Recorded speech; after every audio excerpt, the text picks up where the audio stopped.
南部疫情当咧滚甲病院医疗量是真力，即马搁再传出屏东有一个8岁查甫囡仔，伊确诊发烧烧到41度，暗时家长带伊走3间病院急诊，这病院拢唔甲收。着机关伫咧责备讲，屏东的儿科医疗量敢是不足的。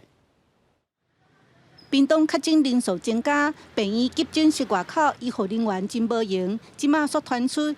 屏东有一个8岁查甫囡仔，因为确诊发烧到41度，阿母真着急带囡仔去急诊，就已经去屏东基督教病院，因为内部有确诊者咧清消，无法度收病人，续落来搁去步入屏东病院，因为急诊无离科，因赶紧搁去第3间保健病院，却因为医生也未接到卫生局联络，嘛无收。 连续去了3家医院都没有收吼，那后来求助高雄，那高雄长庚的回应是屏东不收，我们高雄收吼。那其实听起来真的是蛮难过、蛮心酸的。屏东什么时候我们的医疗量能变得这么的吃紧，这么的难过？希望囡仔最后是家己食退烧药啊，人已经无代志。屏东县议员伫议会质询，认为即马南部疫情滚价，屏东尤其是儿科的医疗量能则欠缺。 医院端呢，不应该当你在倾销或是在那边的管理系统上，大家疲于奔命没有错，要求他们一定要做检讨，不管不平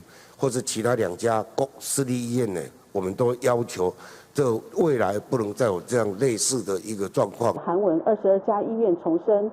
倘遇有危急病人，应依医疗法等相关规定，先予以适当急救或采取必要措施，以保障民众就医权益。目前，屏东基督教病院是唯一急诊有儿科的。院长潘明安表示，未来阁会增加恒春基督教病院，希望莫阁出现相像的案件。记者邓亚文、罗维做屏东报道。